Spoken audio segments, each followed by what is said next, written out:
Yun bang kahit anong iyak ninyo, wala pa rin pagbabago. Yan ang iyak ng isang may bahay kung patuloy pa rin siyang lolokohin at hindi nirerespeto ng kabiyak niya. Yan ang iyak ng isang magulang kung patuloy pa rin siyang sasagutin at sasawayin ng anak niya. Yan ang iyak lagi ng isang anak na patuloy na binabaliwala ng kanyang mga magulang. Yan ang iyak ng isang kapatid na patuloy na winawalang hiya ng kaniyang kapatid. Iyak na parang walang katapusan kasi hindi pinapansin at hindi pinapahalagahan. And that's exactly the pain we are giving to Jesus whenever we make Him cry because we persist in doing bad things. Base sa nalalaman ko sa Gospels, sinasabing 2 beses umiyak o tumangis si Kristo. Yung isa ay nung mamatay ang kanyang kaibigang si Lazaro. At pangalawa, yung narinig natin sa Ebanghelyo. Hindi po natin dapat ikagulat ito. Sapagkat si Kristo ay taong tulad mo, tulad ko. Nalulungkot din siya. Nasasaktan din siya. Nadidisappoint din siya. Kaya normal na tumangis at umiyak siya. Ang tanong ko ay ito, habang nagnililay ako, naisip ko, alin kaya sa 2 instances na ito, mas nasadden si Kristo, mas na-hurt siya, mas na-disappoint siya, and therefore, mas tumangis at lumuha siya nang mamatay ang kanyang minamahal na kaibigan? O yung Ebanghelyong ating napakinggan, ang napipintong pagkamatay ng Jerusalem ng kanyang minamahal na bayan? Sa pakiwari ko, sa pagninilay ko, personal na pagninilay po ito, palagay ko dito at hindi sa pagkamatay ni Lazaro. At bakit? Bakit mas dito at hindi dun sa pagtangis niya kay Lazaro? Kasi si Lazaro nabuhay pa. Nang iyakan niya, nabuhay si Lazaro. Ito, nang iyakan niya, hindi na talaga nabuhay Nanatiling patay sa pagkakasala o sa kawalang pananampalataya. Si Lazaro kahit patay, dininig siya at sumunod sa kanya. Ang Jerusalem, buhay na buhay. Pero hindi lang naging bingi, naging bulag pa sa paghahari, kapayapaan at biyayang hatid niya. Binigyan niya ng pagkakataon. Isang beses lang si Lazaro na bumangon. Isang beses lang din, kinagat-agat ito ni Lazaro. Ilang beses niyang binigyan ng pagkakataon ang Jerusalem na bumangon. Pero ilang beses din siyang tinanggihan ito. Sa palagay ko, dito mas nalungkot at umiyak si Kristo. Experience will tell us na kahit umiyak tayo ng umiyak, dahil sa hurt, dahil sa sadness, dahil sa disappointment. Di ba, maiyak mo lang yan, gumagaan na ang loob mo kung after ng iyong paghagulgol at pag-iyak ay may nangyaring maganda o pagbabago.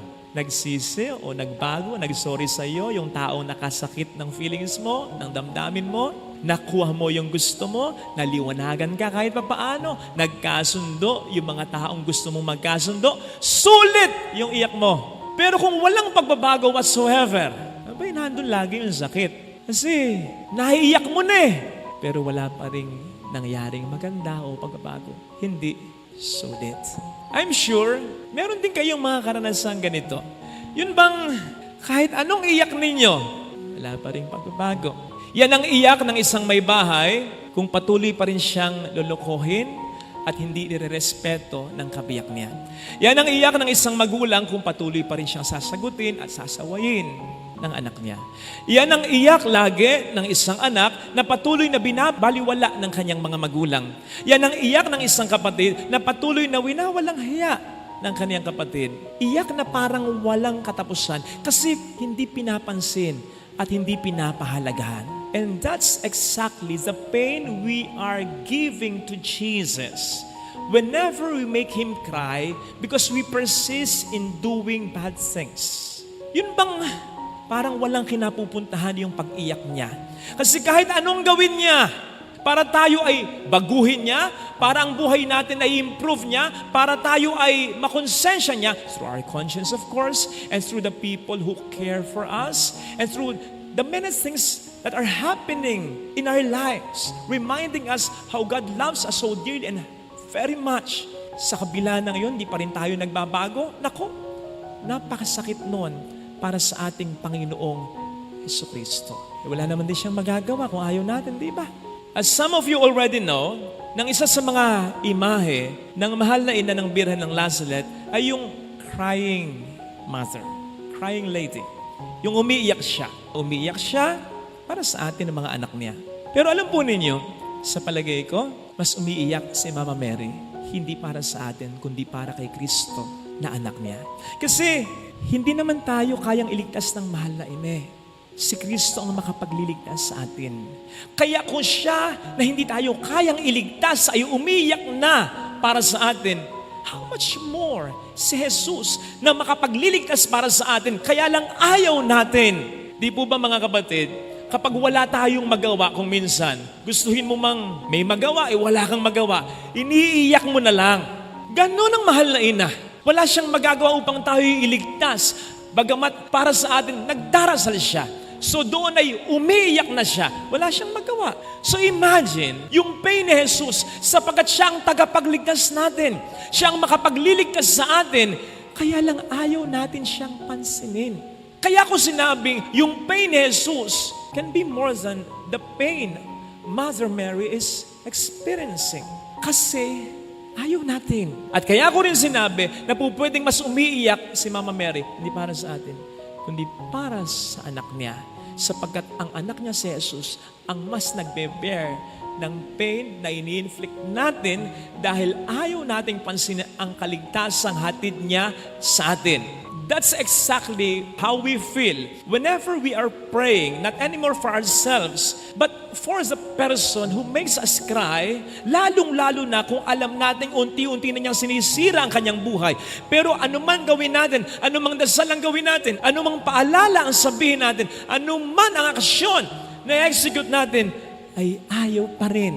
So, di ba, may mga experience tayong ganito na umiiyak ka na, hindi na para sa sarili mo, kundi para sa Kanya na mahal mo sapagkat alam mo, sinisira na niya ang buhay na at ang kaniyang pamilya. To the point na titigil ka na lang sa pag-iyak, tatahan ka na. Kasi either napagod ka na o ang luha mo ay parang naubos na. Look, hindi po natin sigurado kung umiyak uli si Kristo pagkatapos nito. Lalong-lalo na kung nung nasira na talaga yung templo at napahamak na ang maraming tao dito dahil sa katigasan ng kanilang ulo na ayaw nilang magbago. Pero isang bagay, ang sigurado ko, na ang mga tao naman sa Jerusalem dito, ang siyang umiyak nang masira na mawasak na ang templo at masira na ang komunidad nilang mga Hudyo. And that was after ng pag-iyak ni Kristo. Yun sana ang iwasan nating mangyari, na tayo naman ang umiyak pagkatapos ni Jesus dahil sa katigasan ng ulo natin and as much as ayaw nating talikunan at baguhin ang mga kasalanang kinasasadlakan natin.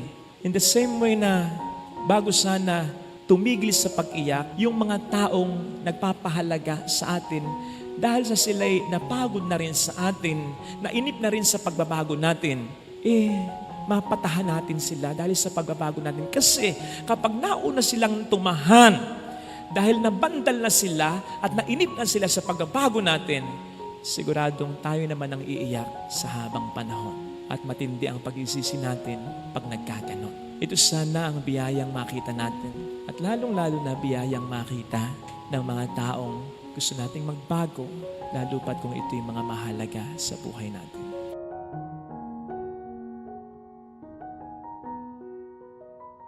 Panalangin para sa pagbabago ng isang tao.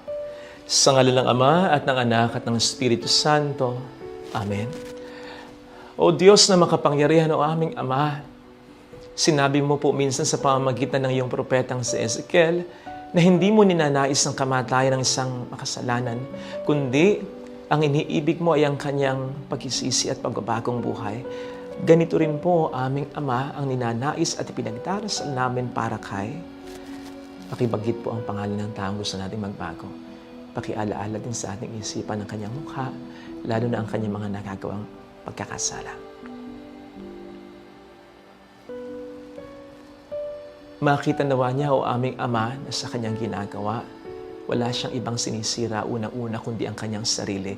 Hindi lamang kanyang katawan, ang kanyang kalusugan, kundi ang kanyang katauhan, ang dating siya. Siya yung dating mapagmahal, mapagkalinga, makapamilya, may pangarap sa buhay, responsable, magalang, may respeto, magaling makisama. Kung bakit sa isang idlap ay nagbago, hindi na siya yung dati naming nakakasama. Oh Lord, nami-miss namin siya. Sobra. Sana maging ganun din siya. Ma-miss niya yung dating siya at yung dating epekto ng kabaitan niya. Hindi yung ngayon. Hindi yung ngayong wala nang direksyon ng buhay niya. Sana makita niya kung paano siya sinisira at ang kaniyang mga mahal sa buhay ng kanyang pagkukulang at pagkakasala. Tulad ng alibughang anak, magising nawa siya sa katotohanan. Mamuhi siya sa kasalanan sa lalong madaling panahon habang meron pang natitira na mga bagay na mahalaga sa kanyang buhay. Maisip nawa niya at may kapakumbabaan niyang aminin sa kanyang sarili na mali talaga siya. Na hindi naman siya makakarinig ng maraming mga puna mula sa amin kung maayos lamang ang buhay niya. Madalas kasi nakaangal agad siya, gumaganti agad ng mga argumentong wala namang ibang punto, kundi ang ilihis lamang ang sisimula sa kanyang sarili. Kami na nga itong nagmamalasakit, pero kami pa ang masama. Siya na nga ang aming pinagmamalasakitan, pero siya pa ang para sa kanya ang siyang tama. Panginoon Diyos, masyado na po siyang nalilang ng diablo, kaya humihingi na talaga kami ng tulong sa iyo. Bulungan mo po siya, kalabitin mo po siya, at kung kinakailangan, sigawan niyo na po, kantiin niyo na po, para lamang magising bago siya tuluyang bangungutin. At sa paggising niya, sa pagbabago niya, sana ay may matira pa sa kanya mga mahalagang tao, bagay, o sitwasyon o pagkakataon na unti-unti niyang sinasayang at nawawala sa kanya dahil sa katigasan ng ulo niya. Masyado na po kasing mabigat para sa amin Kung sana ay sa kanya lamang dapat uminog ang aming mundo, hindi. Meron din kaming sariling buhay. May mga negosyo, trabaho, ministeryo, pinagkakaabalahanan sa buhay. May mga iba ring problema. Kaya napakalaking kabawasan sana kung siya'y magbabago ng talaga. Hindi na siya makapagpapabigat pa, ay makatutulong pa. In fact, kahit na nga po, hindi na makatulong. Magbago na lang. Huwag na lang magbigay ng konsumisyon. Sa buhay na ito, o aming Diyos, kahit na anong problema kasi, sa pera, sa negosyo, sa trabaho, sa ibang tao, pagtutulong-tulungan naman makakaya naman, lalo na't nandyan ka. Pero napakahirap pala kapag ang problema ay gagaling sa isang tao na inaasahan mo dapat ay kakampi mo, kasama mo sa pagharap ng problemang ibibigay ng mundo. Pero siya pang numero unong nagpapabigat sa buhay mo. Kung sana'y pwede mong tiisin, kung sana'y pwede nilang naming hindi tangkilikin, palayasin, or sa mahabang panahon ay hindi na talaga kibuin. Hindi Pamilya pa rin namin, mahal pa rin namin. Sana naman, ito'y kanyang makita na kami ang unang-unang nagdadala ng bigat ng pagkakasala niya. Kami ang pinaka-nasasaktan. Kami ang pinaka-umiiyak. Kami ang pinaka-nahihirapan. Nakalulungkot nga po na parang mas may tiwala at mas nakikinig pa siya sa iba kaysa sa amin na kanyang pamilya. Sino pa ba, Panginoon, ang bukod sa iyo mananatili sa Kanya sa huli kapag wala na ang lahat sa Kanya? Kundi kami pa rin naman na tunay na nagmamalasakit sa Kanya. Tapos kami ang ganito'y mas pinahihirapan niya. Sana, Panginoon, makita niya na ang totoong pagmamahal ay hindi yung pangungonsinti sa Kanya ng mga taong nakikinabang sa kung ano man ang meron siya, kundi yung pagbawal namin sa Kanya sapagkat gusto pa naming maging maayos ang buhay niya at mas matagal pa namin siyang makasama. Kaya naman bilang panghuli, bagamat napaka-importante pa rin naman, ay pinagdarasal din po namin, Panginoon, ang mga taong tulad namin ay nahihirapan, pero patuloy pa rin nagdarasal para sa pagbabago ng kanilang mga minamahal. Tulungan mo po kami, Panginoon, pare-pareho.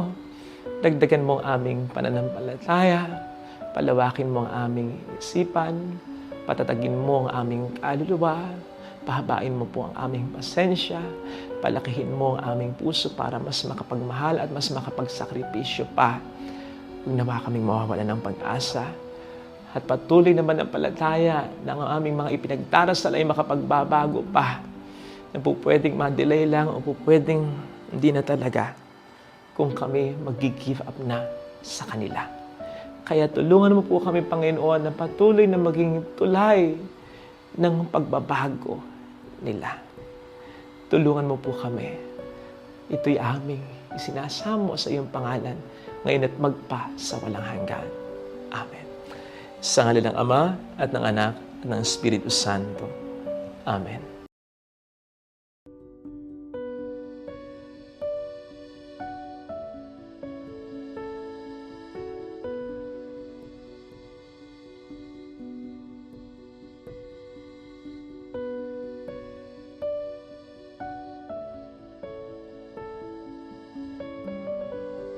Hindi dahil ikaw ay nasasaktan, ikaw ay pinaparusahan. Remember that. It is not because you feel pain, you are being punished. Hindi dahil ikaw ay nahihirapan, ikaw ay masama na. Halimbawa, hindi lahat ng may utang may bisyo. Meron nagkaroon ng utang dahil niloko, in-scam ng ibang tao. Amen? Merong kapos sa pera dahil nagkaroon ng sunod-sunod na problema sa pamilya. Nagkasakit ang mga magulang, pinag-aral ang mga anak, pati ang mga pamangkin. Nagkaroon ng sira ang bahay na kailangan pagawa at unahin. Hindi rin ibig sabihin ang lahat ng mga nagkasakit ay pabaya sa kanilang pangangatawan. Amen? Meron naman mga iba nag-e-exercise pero sa kasamang palad, tinamaan ng puso. Meron din napaka-conscious sa diet sa kinakain. Pero isang araw na bigla na lang nalaman may cancer sila. Hindi rin ibig sabihin na dahil pinagtaksilan ng mister, isa na siyang masamang asawa. Amen? Meron din diyan napakasipag, madasalin, maalaga sa kanyang asawa, sa kanyang mga anak, pero nakuha pa na pagpalit ng mister niya. Tandaan natin, na kung tayo ay naghihirap, hindi naman tayo agad-agad pinapahirapan ng Diyos. Ang paghihirap ay hindi pahirap galing sa Diyos. Pain is not immediately a punishment. Kaya ang tanong, para saan ba ang paghihirap? What is the purpose of pain? Hindi naman ginawa ng Diyos ang sakit, ang paghihirap na walang kahulugan, na wala siyang plano dyan para sa atin. I want you to remember these two things. Whenever you feel pain, whenever you are hurt and undergoing great problems in your life. Number one, that pain is always a lesson. Pain teaches us something. Isang aral ang paghihirap sa atin. Minsan, hindi mo matututunan kung paano maging mabuting magulang, kung hindi lalaban ang iyong mga anak, kung hindi sila maglilikot, kung hindi sila magre-rebelde sa iyo. Ang ating mga lungkot, tinuturuan tayo kung paano maging masaya. Ang isang taong masama sa iyo, naninira sa iyo, tinuturuan ka kung paano maging mabait at mapagpatawad. Ang kahirapan natin sa buhay, tinuturuan tayong magsumikap. Mababasa niyo po yan in Psalm 119. It says that it is good for me that I have been afflicted, that I may know your statutes, O God. Pag tayo ay nasasaktan, nalalaman lang natin ang kagustuhan ng Diyos. Pain is always a lesson. Wounds can be our wisdom. Hihinto lang ang iyong paghihirap kung matututo ka na. Pero magpapatuloy ang iyong pagsubok kung wala ka pa ring natututunan. That is the first. When you experience pain, say, God is teaching me something. But secondly, pain is a way to reveal what is true. Pain can be a way to give a testimony for God. Isang pagkakataon para magpakatotoo ka at para patutuhanan mo kung sino ang Diyos pag ikaw ay nasasaktan at nahihirapan. Diba? Lumilitaw kung sinong tunay na matalino sa pagsusulit. Nalalaman natin kung sino ang tunay na masipag sa hirap ng trabaho. Nakikilala natin kung sino talaga ang magaling sa pamamagitan lang ng paligsahan.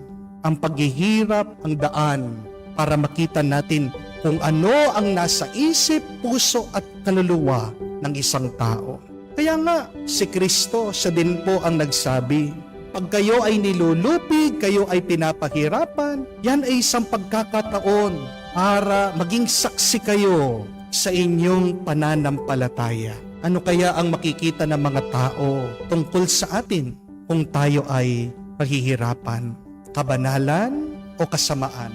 Pasasalamat o pagrereklamo? Pagtitiwala o pagdududa? Pain is really a testing. Isang pagsubok ang paghihirap, pero ito po ang mabuting balita. Ang mga nagtitiwala sa Diyos, hindi sila pinapabayaan na dumaan sa hirap na hindi niya binibindisyonan. Remember that is the good news. That the faithful and the righteous will be blessed by God before their suffering, before their testing. Kaya nga, kung meron kang utang, tandaan mo, paraan yan para patunayan mo ang Diyos mayaman at nagpupuno. Kung may sakit ka, isang paraan yan para patunayan mo na ang Diyos ang nagpapagaling, ang nagpapabuti at naghihilom. Kung may away sa inyong pamilya, kung hindi kayo magkasundo ng iyong asawa, isang pagkakataon yan para patunayan mo na ang Diyos ay maawain, mapagpatawad at mabait. Kung nagsasawa ka na sa trabaho mo, nabibigatan ka na, napapagod ka na, isang paraan yan para patunayan mo na ang Diyos ay buhay at ang ating lakas. Wala pong tao ang hindi nasasaktan. Amen? Wala pong tao ang hindi nahihirapan. Ang tanong, ano ang iyo nang natutunan sa iyong paghihirap? Ang tanong, ano na ang nakita sa iyo, lumitaw sa iyo sa iyong pagsubok? Ang tanong, naging totoo ka ba sa iyong pananampalataya sa gitna ng iyong paghihirap?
Madali ka bang magalit?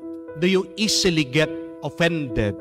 Ano ang magagawa natin para mapigilan natin yung agad-agad tayong naiirita sa ibang tao? Nung pong minsan, meron daw isang kwento tungkol sa isang monghe na nakatira sa monasteryo. At gusto daw po niyang magdasal na mag-isa. Kaya siya'y bumaba sa bundok at nakakita daw po siya ng isang lawa, a lake. At doon sa lawa, meron pong isang bangka. Kaya naman siya ay sumakay at nagpalaot ng kakaunti doon sa gitna ng lawa para siya ay mag-meditate, magdasal. Sinara po niya ang kanyang mata at habang tahimik siyang nagdarasal, bigla-bigla may narinig po siyang bumangga sa kanyang bangka. At naramdaman daw po nitong monghe yung galit biglang umaakyat papunta sa kanyang ulo. Nararamdaman nitong monghe paunti-unti nag-iinit ang kanyang tenga. Bubuksan na niya ang kanyang bibig. Sisigaw na siya, sasabihin niya doon sa bangkero, doon sa kabilang bangka, na napakawalang iya niya. Wala siyang konsiderasyon. Hindi ba niya nakikita na siya ay nagdarasal? Bakit babanggain niya yung kanyang bangka?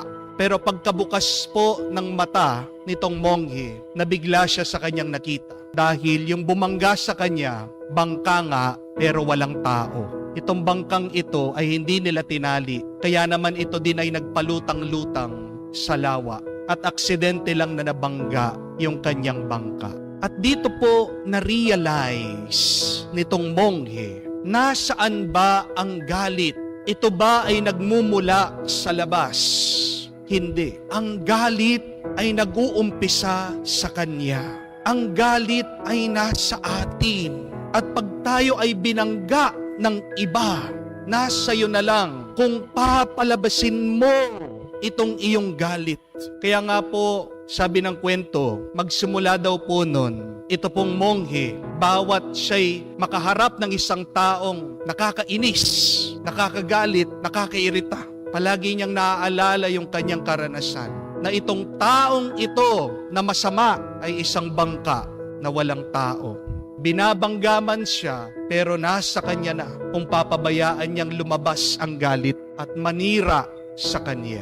Napansin niyo rin po ba na sa ating ebanghelyo, ang Panginoon hindi agad-agad nagalit, hindi agad-agad na offend, hindi agad-agad na irita. Nakikidaan lang siya sa isang baryo sa Samaria, pero hindi siya pinahintulutan, pinigilan siya ng mga tao. Ano bang masamang ginawa niya? Pero itong kanyang mga alagad, itong dalawang apostol, si Santiago at Juan, silang nagagalit. Para sa ating Panginoon, sinasabi nila, Panginoon, magdasal na po tayo. Magpaulan ang Diyos ng apoy para masunog, mamatay, maparusahan ang mga tao ito. Ganyan sila kagalit. Pero tanong ko po sa inyo, may narinig ba kayo na salita sa Panginoon? Wala. Hindi man siya nagsalita, tahimik lang siya. Pinagsabihan pa niya itong dalawang galit na iirita. At sila ay umalis. Bakit? Dahil naiintindihan ng Diyos. Ang galit hindi nagmumula sa labas. Hindi nila kasalanan na siya ay magagalit. Kasalanan niya kung siya ay magagalit at magpapakontrol sa init ng kanyang ulo. Ano ba ang nasa loob ng puso ng ating Panginoon? Hindi galit. Ito ay kabutihan. Ito ay pagmamahal. Ito ay kapayapaan. So ask that question to yourself, my dear friends. What is inside of you? Ano ba ang meron sa iyong damdamin? Ito ba ay pagmamahal, kabutihan o kapayapaan? O baka naman inis, galit at hinanakit? Nasa iyo kung ikaw ay magpapakontrol sa iyong galit. At kawawa ka pag galit ang iyong pinakikinggan at sinusundan dahil maninira yan. Amen? May napakaganda po akong nabasa. Sabi po ng quotation, treat your emotions like visitors. They are just passing by. Ano man yung iyong nararamdaman, yan ay bumibisita lang sa iyo. At pag dumating ang bisita, oo, tanggapin mo. Pero wag mo naman papabayaan tumira sa inyo. Entertain mo. Pero hayaan mo din na umalis. Dahil pag pinabayaan mong manatili, mamahay sa iyo, malaking problema. Mauubos ka. Treat your emotions like visitors. Allow them to pass by. Do not make your emotions absolute. Kahit na totoo yung iyong nararamdaman, ano man yan, hindi yan panghabang buhay. Amen?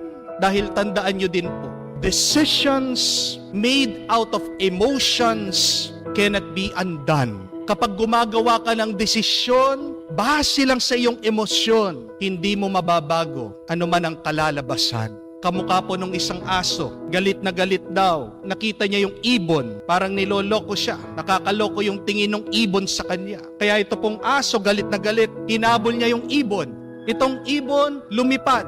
Habang ito naman pong aso, sinusubukan niyang kagatin yung ibon. Hindi po napansin ng aso. Sa paglundag niya, lumundag po siya sa bangin.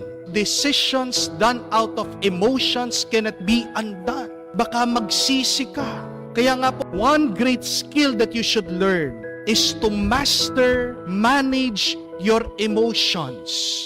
Hawakan mong mabuti kung ano yung iyong nararamdaman. Dahil kung hindi mo alam hawakan yan, ang iyong nararamdaman ang hahawak sa'yo. At baka magsisi ka sa kung ano magawa mo. Nagagalit ka dahil nalaman mo merong iba yung asawa mo. Gusto mo magpakamatay, gumagawa ka ng eksena, tumatalon ka sa tulay. Pag nagpakamatay ka, anong mangyayari? Kawawa yung anak mo. Pagpapakamatay ka, masaya pa yung asawa mo at yung kirida niya. Libre na sila dahil wala ka na. Pag-isipan nating mabuti yung ating mga desisyon. At ang pinakamagandang paraan para magdesisyon ay sa pamamagitan ng pakikinig sa kagustuhan ng Diyos. Before you follow your emotions, follow the will of God. Because when you follow the Lord, you will never go wrong. Pag meron kang nararamdaman na masakit, tanggapin mo, pero tanong mo muna sa Panginoon, Lord, ano ba yung magandang gawin? Dahil pag ang Diyos ang iyong susundan, hindi ka niya pababayaan.